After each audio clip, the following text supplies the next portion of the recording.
Bob Maloney from My MMA News. I'm over at Aaron Meisner's Royal Striking with Eugene, the Suitcase Kid Aubry. Eugene is entering the cage for a second pro fight coming up at Art of War 10 at the Spooky Nook. Eugene, you're in the middle of camp. Asking you how you're doing is a waste of time, but I'm going to ask you anyway. You're the same old, same old. This is your life now. It seems like you're always in camp. You're always training. Tell me how your mindset is emotionally, and you're used to cutting weight all the time. It seems like this is just like Groundhog Day for you, but how are you feeling regardless? Yeah, I'm feeling good. I'm feeling in shape. I feel like I did everything possible to prepare, and I'm ready to get this guy's first loss. All right, now, one of the things I wanted to ask you about is your style, because I know that when you spar, you use both stances. You'll go southpaw, you go orthodox. In the middle of a fight, like when you're game planning for your fight, do you kind of say to yourself before the fight, I'm going to hit him with both, or do you go into the fight and make the adjustments as the fight's going on to change it up?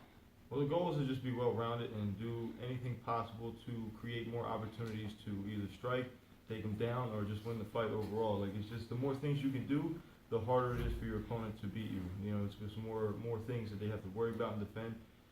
If I'm losing in southpaw, I can easily just switch up to orthodox late in the fight. It doesn't matter. I can switch back and forth only because it just helps me out to have more opportunities to fight and create damage.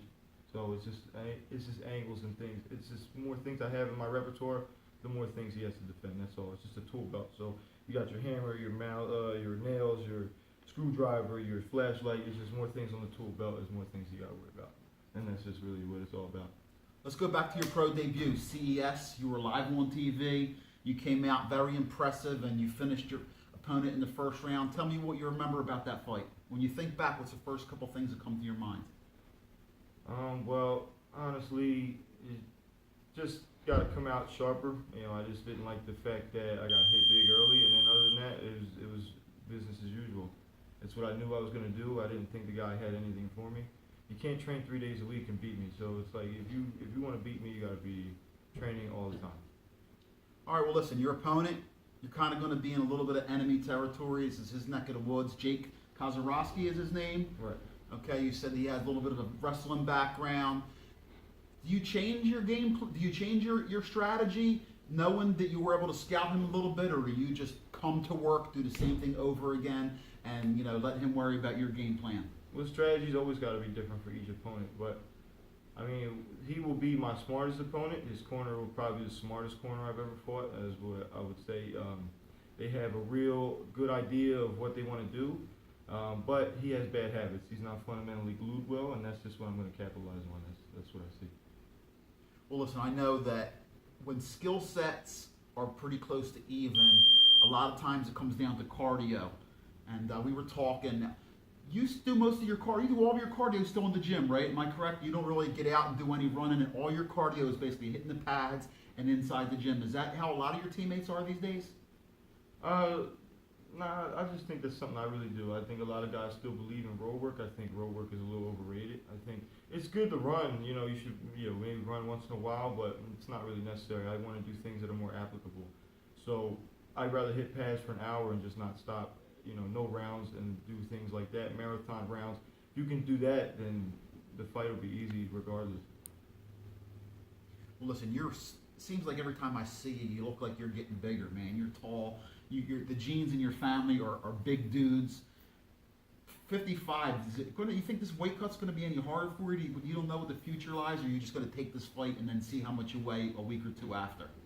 Yeah, I still can make the weight pretty good. So I gotta see what I want to do. I don't believe. I wish the system would change more than anything, because I just think it's a little silly that guys that walk around at 180 or 180 plus got to fight at 55. I think that the system in itself needs an overhaul, honestly.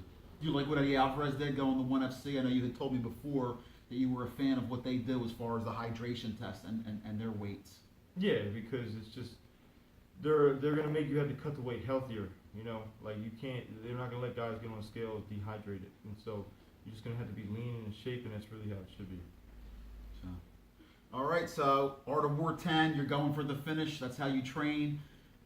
Give us a little preview of the fight, and on the way out, give out some shout outs to some love to some of your training partners, any sponsors, anybody who's going to be there cheering for you to get your arm raised. Well, I mean, it's just going to be a smart tactical chess match, and I think it's really going to come down to who wants it more late, and I think that's going to be me, and that's how I feel like the fight's going to go. I got to shout out Aaron Meisner, of course, Miles Lee, helping me with all my wrestling. EEFC, I've been putting in some work there with guys like Jeremiah and Coach John, so I don't know, I'm prepared, I'm ready to go. My sponsors, got to thank New Harmony, The Caker, Tupalock and Exchange, Band Fitness, and you know, if I forgot somebody, sorry, but yeah, shout out to my sponsors, and that's it. The Suitcase Kid is coming to the spooky nook, and he's going to be scary.